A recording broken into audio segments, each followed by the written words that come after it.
इस वक्त ओबामा इंतजामिया के लिए सबसे बड़ी परेशानी ये है कि आने वाले दिनों में मिस्र की हुकूमत कौन बनाएगा, खित्ते में अमरीकी मफादात का मुस्तकबिल क्या होगा और क्या इसके बाद खित्ते की सूरत हाल मुस्तहकम रह सकेगी। बराक ओबामा सदारत के 2 साल मुकम्मल कर चुके हैं। मुल्क की मईशत अभी तक बदहाली का शिकार है, बेरोजगारी की शरह बुलंद सतह पर बरकरार है और अब कांग्रेस में रिपब्लिकन अक्सरियत ने उनके सियासी मसाइल को मजीद पेचीदा कर दिया है। प्रोफेसर स्टीफन मैन का ताल्लुक जॉर्ज टाउन यूनिवर्सिटी से है, जो अमेरिका की सदारत के मौजू पर कई किताबों के मुसन्निफ हैं। मेरा ख्याल है कि इनका सबसे बड़ा सियासी चैलेंज ये होगा कि वो वैसा ही करें जैसा बिल क्लिंटन ने किया था, और वो ये कि वो अपनी पॉलिसी पोजीशंस को मुतदल बनाएं और खामोशी से या वाज़े तौर पर कांग्रेस में रिपब्लिकन्स और अब ज़्यादा क़दामत पसंद सोच के सेनेट के साथ मिलकर काम करें। स्टीफन मैन कहते हैं कि सदर ओबामा मईशत को बेहतर करने के लिए जो कुछ कर सकते थे वो कर चुके हैं।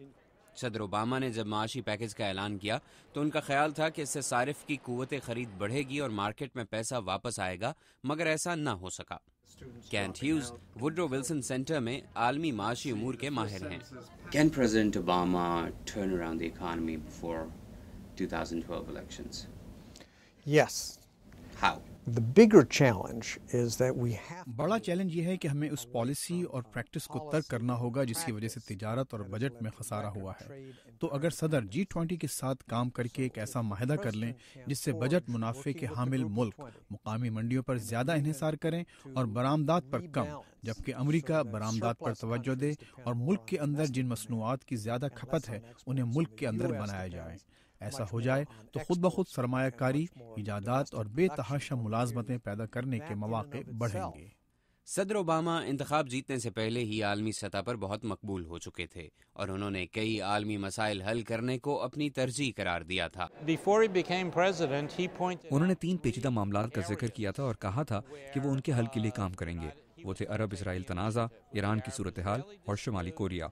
इनमें से कोई भी मसला किसी भी सूरत में हल की तरफ नहीं बढ़ा।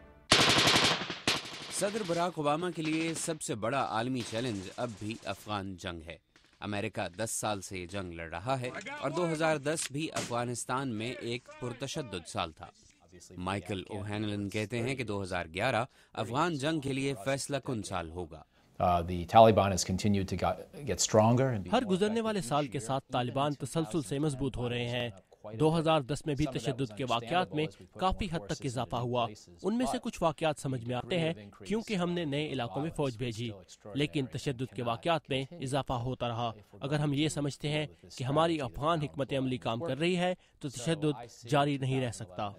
ओहेनलन कहते हैं कि पाकिस्तान के साथ अमेरिका का इत्तेहाद बरकरार रहेगा क्योंकि अमेरिका अफगान जंग, दहशतगर्दी से निमटने और एटमी हथियारों से लैस होने की वजह से किसी सूरत पाकिस्तान को तन्हा नहीं छोड़ सकता। खबर रसां इदारे रॉयटर्स की तरफ से कराए गए राय आमा के एक हालिया जायजे के मुताबिक इस वक्त मुल्क में सदर ओबामा की मकबूलियत का ग्राफ 51% है।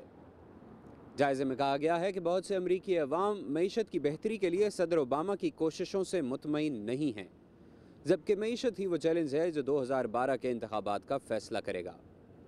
Mohammad Atif, Urdu VOA, Washington.